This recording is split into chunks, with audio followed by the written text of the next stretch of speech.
You can walk into almost any store right now, head down the greeting card aisle, or just open up your social media and you will see endless messages about mommy's time out, right? Oh, absolutely. The bubble baths, the spa days, the mom needs a minute wine glasses. It's an entire industry. Exactly. It's a huge industry. And look, moms absolutely deserve all of that and more. But when we pivot and look at the dads, it's pretty much crickets. Or worse, it's a joke about hiding in the bathroom for 45 minutes just to get some peace and quiet. Right? The legendary dad bathroom break. But behind that joke is actually a really serious issue. Fathers are facing this massive unspoken burnout. They're trying to be these modern, highly involved, emotionally present parents while still carrying the traditional stoic weight of providing, and they have absolutely zero roadmap for how to take care of their own mental health while doing it. Which is exactly why we're diving deep into that today. Welcome to the Rising Parent Podcast. I'm Tim. And I'm Edna. And today we're talking about what we call the dad ritual. We're going to break down the unique self-care challenges fathers face and how to build sustainable, realistic routines for mental clarity and physical health. Because guys, you can't pour from an empty cup. You really can't. And before we get into it, just a quick reminder that we release new episodes of the Rising Parent Podcast every Monday and Friday. So whether you are doing the morning commute, folding the endless mountain of toddler laundry, or yes, hiding in the bathroom, we are right here with you, twice a week. All right, let's get into it.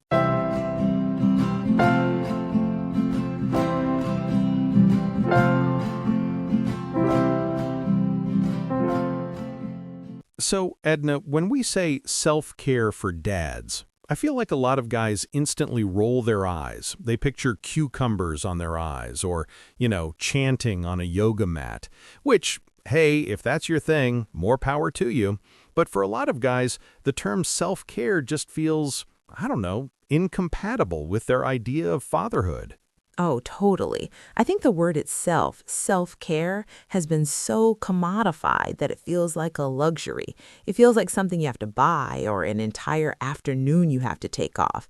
And if you're a dad working 40, 50 hours a week and then coming home to a toddler who is in the middle of a massive sleep regression, Which is a nightmare in itself.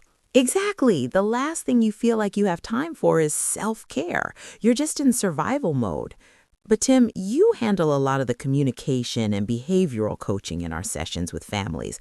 What are you seeing from the dads right now? What is the actual state of modern fatherhood mental health? It's stretched incredibly thin. In our coaching sessions, I work with so many fathers who are just operating on fumes. The modern dad is in a really unique historical position. Think about it. Our fathers, or our grandfathers, generally had a very different set of expectations. They were the providers, the disciplinarians. They came home, read the paper, and that was largely accepted. Right. The bar for being a good dad back then was basically just being in the house. Yeah, pretty much. But today, the dads we work with want to be deeply involved. They want to do the bedtime routines. They want to be at the soccer games. They want to break generational cycles of emotional distance. And that is a beautiful, amazing shift. But, and here is the big but, they haven't dropped the old expectations either. Society still expects them to be the stoic, unshakable providers. So they are carrying double the weight. Exactly. They are carrying the old weight and the new weight, and they're doing it without a support system. I remember a dad we worked with a few months ago. Let's call him Greg. Greg reached out because he and his wife were having massive communication breakdowns. They were arguing every single night. Oh, the evening friction. We see that so much. It's the witching hour for parents. So Greg comes into the coaching session and he tells me, Tim, I walk through the front door at 5:30 p.m. and I immediately want to turn around and walk back out. He felt so guilty saying it. He loved his kids, loved his wife, but he was going from a high-stress corporate job where everyone needed a piece of him straight into a house where a 3-year-old and a 1-year-old immediately started pulling on his pant legs, screaming his name. He had zero transition time. Zero. He was redlining all day. And because he wanted to be this modern, present dad, he thought the right thing to do was to force a smile, drop his briefcase, and immediately start playing horses on the living room floor. But because his nervous system was completely fried, he was incredibly short-tempered. He'd snap at his wife over nothing. He'd get frustrated when his 3-year-old wouldn't eat dinner. He was just burnt out. And that guilt, oh my goodness, the guilt is heavy because he probably felt like I'm a bad dad for not wanting to instantly play. Absolutely. He told me he felt like a failure. But I told him, Greg, you aren't failing at fatherhood. You were failing at mental health maintenance. We had to completely reframe what self-care meant for him. It wasn't about spa days. It was about establishing what we call the dad ritual. Yes, the ritual. This is so crucial. And I think it's important to point out here that moms actually want their partners to take this time. Because honestly, a burnt out, stressed, short-tempered partner is like managing another toddler in the house. I've definitely been guilty of being the extra toddler in the past. We won't go there today, Tim. But seriously, when I work with the moms in our coaching sessions, especially those going through the really early, sleep-deprived newborn months, they are begging for their partners to regulate themselves because the baby feels that frantic energy. If dad comes in stressed to the max, trying to help with a crying infant, the infant just cries harder. Yeah, children are basically little mirrors for our nervous systems. They really are. I remember back when we ran the daycare, there was a family, we'll call them the Millers. The dad, Mr. Miller, was the one who did the morning drop-offs. And Tim, do you remember this? He used to come in looking like an absolute zombie. Oh yeah, nice guy, but he looked like he hadn't exhaled in about 3 years. Exactly. He would rush in, holding his daughter's car seat in one hand, a half-spilled coffee in the other, phone ringing in his pocket. He was just radiating anxiety. One morning, he just slumped against the cubbies and sighed. I asked him if he was okay, and he said, "I just feel like I'm running on a treadmill that keeps speeding up." That is such a profound way to describe it. It really is. So we started talking, and I suggested something so small to him. I said, before you leave the driveway in the morning, or even when you pull into the daycare parking lot, just sit in your car for 5 minutes. Don't look at your phone, just listen to one song, or just sit in the quiet. 5 minutes. And did he do it? He did. It took some convincing because he felt like those 5 minutes were wasted time where he could be answering emails. But about 2 weeks later, the shift in his demeanor during drop-offs was unbelievable. He was making eye contact, he was smiling, he was taking an extra second to hug his daughter instead of just handing her off like a football. That 5-minute car pause became his dad ritual. See, that's exactly what we're talking about. That is sustainable self-care. It's not taking a week off to go to a wellness retreat in Bali. It's 5 minutes in a Honda Civic. The Honda Civic Sanctuary. But it works. It's about creating a boundary. Men, historically, haven't been taught how to set emotional boundaries. We're taught to just push through, grind it out, be the rock. But a rock doesn't bend, Edna. A rock just eventually cracks under pressure. That's a really good analogy. So how do we help the dads listening right now find their specific ritual? Because I imagine a 5-minute car break isn't going to fix everything for everyone. What are the key areas they need to look at? Right. So when we talk about the dad ritual, we usually break it down into 3 core pillars: mental decompression, physical outlet, and connection outside the home. Let's start with mental decompression, because that's what we were just talking about with the car example. The transition time. Yes, the transition from work brain to dad brain. Going back to Greg, my coaching client who wanted to walk right back out the door at 5:30, we had to implement a strict transition ritual for him. What did you guys come up with? So Greg used to take the train home, walk from the station, and immediately open his front door. We changed it. When he got to his block, instead of going inside, he walked around his neighborhood block exactly 2 times. It took him about 12 minutes. During those 12 minutes, he put his phone on Do Not Disturb. He couldn't check work emails, he couldn't text, he just walked. 12 minutes. That's nothing in the grand scheme of a day. But it changes everything. It changed his entire evening. By the time he walked through the door, his heart rate had lowered, he had physically and mentally left the office behind. He told his wife about the plan beforehand, so she knew he'd be 12 minutes later, but the trade-off was that when he did walk in, he was actually present. He wasn't snapping. He was ready to be dad. You know, that brings up a really good point about communication. A lot of dads feel like they can't ask for that time. They look at their partner who maybe has been home with the kids all day and they think, how can I possibly ask for 15 minutes to walk around the block when she's been dealing with a screaming toddler for 8 hours? The guilt trap. It's huge. It is, but this is where couples have to function as a team. In our coaching sessions, I always tell parents, you are not competing in the suffering Olympics. Oh, the suffering Olympics. I'm more tired than you. No, I had a harder day at work. Exactly. It's a game nobody wins. If you look at your partner and say, I need 10 minutes to decompress so that I can be a better, more patient parent for the rest of the evening, a supportive partner is going to say, take the 10 minutes, because the alternative is having a grumpy, reactive partner all night. Spot on. And that leads directly into the second pillar, physical outlet. And I want to be really clear here. When I say physical outlet, I am not saying you need to be at the gym for 2 hours a day trying to look like a Marvel superhero. No Chris Hemsworth expectations here. Definitely not, unless you want to, but that's a different podcast. No, this is about getting the cortisol, the stress hormone, out of your body. Men often process stress very physically. When we get stressed, our bodies prepare for a fight or flight response, but you can't exactly fight a spreadsheet, and you can't run away from a toddler's tantrum. I mean, you could run away from the tantrum, but I wouldn't recommend it from a parenting coaching perspective. Yeah, please don't run away from your toddlers.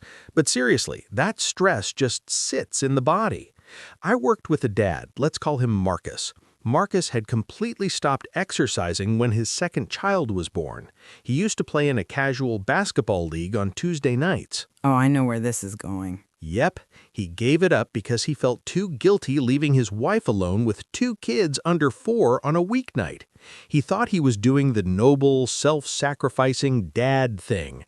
But over the next year, Marcus gained weight, his sleep was terrible, and his patience was non-existent. He was getting into power struggles with his 4-year-old over every little thing. Because he had no outlet for his own frustration. Exactly. His stress cup was overflowing, so the slightest annoyance from his kid caused him to explode. When we started our coaching sessions, I asked him what he did just for himself. He literally laughed at me. He was like, Tim, I work, I parent, I sleep, barely, that's it. So you brought back the basketball. We brought back the basketball. We had a joint session with him and his wife, and she was the one who actually pushed for it. She told him, Marcus, please go play basketball. You were so much happier when you had that time. See, the partners usually want you to have an outlet. Yes. So he started going back to his Tuesday night league, just 2 hours once a week. It was a physical release of all that built-up workplace and parenting tension. And guess what? His patience with his 4-year-old drastically improved because he wasn't carrying around a week's worth of unspent adrenaline. He was sleeping better, which meant he had more energy for the weekend activities. That Tuesday night basketball game became his non-negotiable dad ritual. That is such a great example, and it actually hits on your third pillar too, right? The connection outside the home, because he wasn't just playing basketball alone, he was with other guys. Yes, the lone wolf syndrome. This is something I am incredibly passionate about because it is destroying men's mental health. Let's talk about that because I feel like this is a huge difference between how moms and dads navigate early parenthood. When moms have babies, there's this instinct and a lot of societal infrastructure to find a village. Mom groups, library story times, stroller strides at the park. Moms will literally walk up to another mom at the playground and say, "Your kid is the same age as my kid. Let's be friends." It really is like dating. It is. But guys don't generally do that. No, we do not. Guys tend to isolate. When a man becomes a father, his social circle usually shrinks dramatically. The after-work drinks stop, the weekend golf trips fade away, and again, a lot of this is done out of a desire to be a good, present father. But what happens is they end up on an island. It's just work and home, work and home. And why is that so dangerous for their mental health? Because without a peer group, you lose perspective. If your toddler is going through a phase where they are biting or throwing food or refusing to sleep, which we help families with all the time, if you are isolated, you think, "My kid is broken and I am a terrible father." You internalize it. Oh, wow. Yes, because you have no one to validate the struggle. Exactly. But if you have a group of dad friends and you mention, "Man, Johnny refused to put on his shoes for 45 minutes today," another dad is going to say, "Dude, my daughter threw a shoe at my head yesterday." And suddenly the tension breaks. You realize it's normal. You realize you aren't failing. You're just parenting a toddler. The power of shared experience. It's why we do what we do. Do you remember the dad group from our old daycare days? How could I forget the Saturday morning coffee crew? Yes. For our listeners, back when we ran the daycare, we had this amazing thing happen completely organically. It was a group of about 4 or 5 dads who all happened to do the Friday afternoon pickups. They started chatting in the hallway while waiting for the kids to pack up their cubbies. Which, by the way, takes toddlers an eternity, so they had plenty of time to talk. So true. And they realized they were all dealing with the same chaotic weekend schedules. So they decided to start meeting up at a local park on Saturday mornings. Just grab a coffee, bring the kids, let them run wild on the playground, and the dads just stood around and talked. And it wasn't even formal emotional support talk. Men don't always need to sit in a circle and share their deepest fears to get support. Sometimes just standing next to another guy, watching your kids go down a slide and complaining about the cost of diapers is exactly the therapy you need. Right. It's shoulder-to-shoulder connection rather than face-to-face connection. I remember one of the wives telling me later that those Saturday morning meetups completely changed her husband's mood for the entire weekend. He looked forward to it. It was his ritual. Absolutely. And that's the beauty of it. It benefited everyone. The kids got to burn off energy, the dads got to socialize and decompress, and the moms got an hour of quiet house time on a Saturday morning. Win, win, win. So for the dad who is listening to this right now, maybe he's driving to work, feeling that heavy chest, feeling the burnout creeping in, how does he start? Because overhauling your entire routine feels overwhelming. It does. And if you try to do it all at once, it's not going to stick. I always tell the fathers in my coaching sessions, start with micro habits. Do not try to implement a 2-hour gym routine and a weekend golf trip all in week 1. You'll just stress out your partner and ultimately guilt yourself out of it. Start small. Start incredibly small. Pick one transition ritual. It could be the 5 minutes in the car. It could be changing your clothes the second you get home. I had a client, let's call him Steve. Steve realized that when he stayed in his work clothes, his brain stayed in work mode. So his ritual was simple. He walked in the door, said hello, and immediately went to the bedroom to change into a t-shirt and sweatpants. The physical act of changing clothes signaled to his brain, work is done, dad mode is on. I love that. It's like Mr. Rogers, changing the sweater and the shoes. Yes, Mr. Rogers had it figured out decades ago. It's a sensory shift. So find your sensory shift. Maybe it's washing your face. Maybe it's taking the dog for a 10-minute walk alone before you tag in with the kids. And what about communicating this to their partner? Because I know from the mom's side, if a partner suddenly comes home, doesn't engage, and just walks to the bedroom to change, it might be perceived as them being distant. Communication is the glue here. You cannot establish a dad ritual in secret. You have to sit down with your partner, preferably when the kids are asleep and things are calm, not in the middle of a meltdown, and say, "Hey, I am feeling really burned out. I want to be the best partner I can be, but my cup is empty.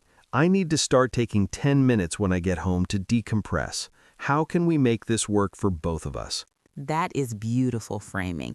I want to be the best partner I can be because it frames the self-care not as an escape from the family, but as an investment in the family. Exactly. Self-care is an investment in your family. If you don't do maintenance on your car, the engine blows up. If you don't do maintenance on your mental health, you blow up. It's really that simple. Wow, that's the quote of the episode right there, Tim. If you don't do maintenance on your mental health, you blow up. It's true, and we see the fallout from that in our coaching sessions all the time. When we get calls about behavioral issues with kids, my kid is acting out, my kid won't listen, one of the very first things we look at is the parents' stress levels. Because if the parents are redlining, the kids feel unsafe, and they act out. Yes, we always say regulate yourself before you try to regulate your child. Exactly. So, to recap the strategy for the dads out there. First, drop the guilt. Your family needs you healthy, not martyred. Second, establish a transition ritual, a micro habit that separates work brain from dad brain. Third, find a physical outlet to burn off the cortisol, even if it's just walking the dog or doing 20 push-ups in the garage. And fourth, reach out to another dad. Send a text today. "Hey man, parenthood is wild lately. Want to grab a coffee this weekend?" Just break the isolation. Such incredibly practical advice. And honestly, for any moms listening right now, be the champion for your partner's dad ritual. Encourage it, give them the space, and ask for your own space in return. It's all about balance and teamwork. Absolutely. All right, let's hit our key takeaways for today's episode. Okay, key takeaway number 1. Redefine what self-care means. For modern fathers, self-care isn't a luxury or a spa day. It is essential mental health maintenance. It is the necessary work required to be a present, patient parent. Love that. Key takeaway number 2, ditch the guilt. Stop competing in the suffering Olympics with your partner. Taking 10 to 15 minutes to decompress is not abandoning your family. It is regulating your nervous system so you can actually be the dad you want to be. A healthy dad makes a healthy family.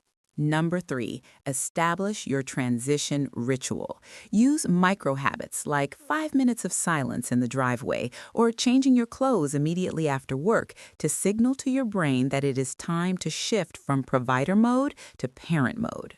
And finally, key takeaway number 4, find your community. Overcome the lone wolf mentality. You need a peer group to validate the chaotic experience of fatherhood. Don't isolate yourself. Reach out and connect. Such a powerful episode, Tim. I really hope this gives the fathers out there the permission they need to take a breath and take care of themselves. I hope so too. Guys, you are doing important work. Fatherhood is incredible, but it's hard. Take care of yourselves. Well, that wraps up today's deep dive into the dad ritual. We hope you found some practical, relatable strategies that you can start using today. And listen, if you found value in this episode, we have a huge favor to ask.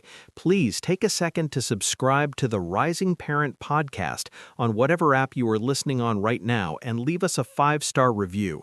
It is the single best way to help other parents find the show and get the support they need. Yes, please do, and don't forget to visit our website at risingparent.org. Also, and this is super important, we make this podcast for you.